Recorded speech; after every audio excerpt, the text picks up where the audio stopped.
गोप्ता ज्ञानगम्यः पुरातनः शरीरभूतभृत भोक्ता. 496 गोप्ता समस्त भूतानी म्हणजे सर्व भूतमात्रांना, पालयन म्हणजे पाळतो, त्यांचं पोषण करतो, रक्षको जगतः त्यांचं रक्षण करतो आणि जगताचं धारण करतो असा इति गोप्ता. सर्व जीवित प्राण्यांचा रक्षक तो गोप्ता. ओम गोप्त्रे नमः.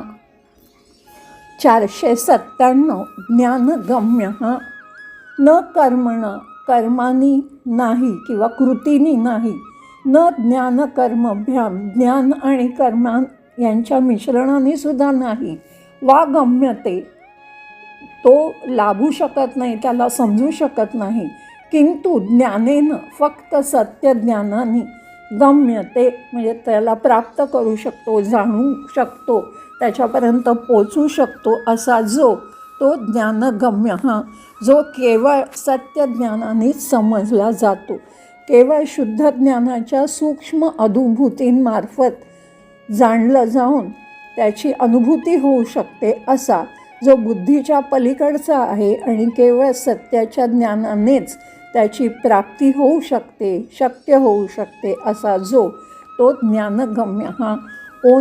ओम ज्ञानगम्याय नमः.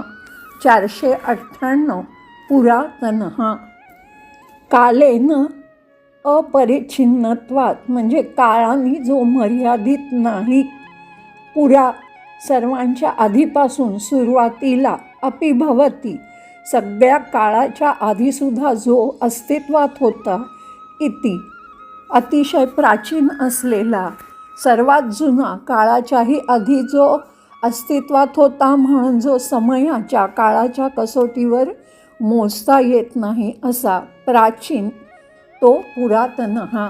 ओम पुरातनाय नमः.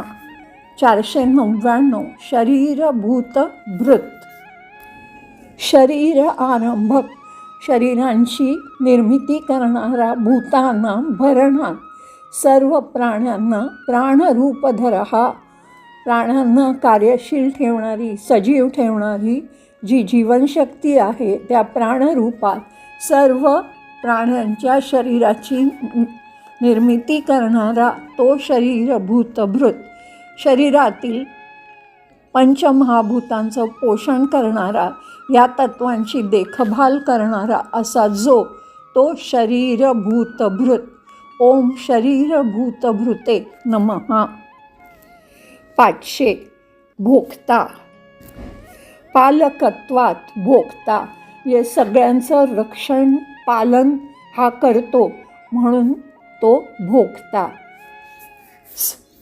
परमानंद संदोह संभोग वा अत्युच्च आनंद, संदोह म्हणजे मुबलक, परमानंद म्हणजे अत्युच्च आनंद, संभोग वा आनंद, मौज, सुख घेणारा असा जो तो भोक्ता. किंवा 2 अर्थ आहेत, रक्षक आणि आनंद घेणारा. सर्व फळांचा परिणामांचा अंतिम ग्रहण करता हाच आहे, कारण सर्व काही तोच आहे. दिव्य महिम्यानी हा ना ॲक्च्युली करता असतो ना भोगता असतो, पण अनुभवणारा जो आपण असतो ते अहंकार करतो की मी करता म्हणून, पण खरं म्हणजे त्या सर्वोच्चाशिवाय दुसरं काहीच नाही. म्हणून हाच रक्षण करतो, हाच आनंद घेतो, म्हणजे हाच करता आणि हाच भोगता असं सत्य आहे. म्हणून हा सर्व फळांचा परिणामांचा अंतिम ग्रहण करता, निर्माण करता जो तो भोगता. ओम भोक्त्रे नमः.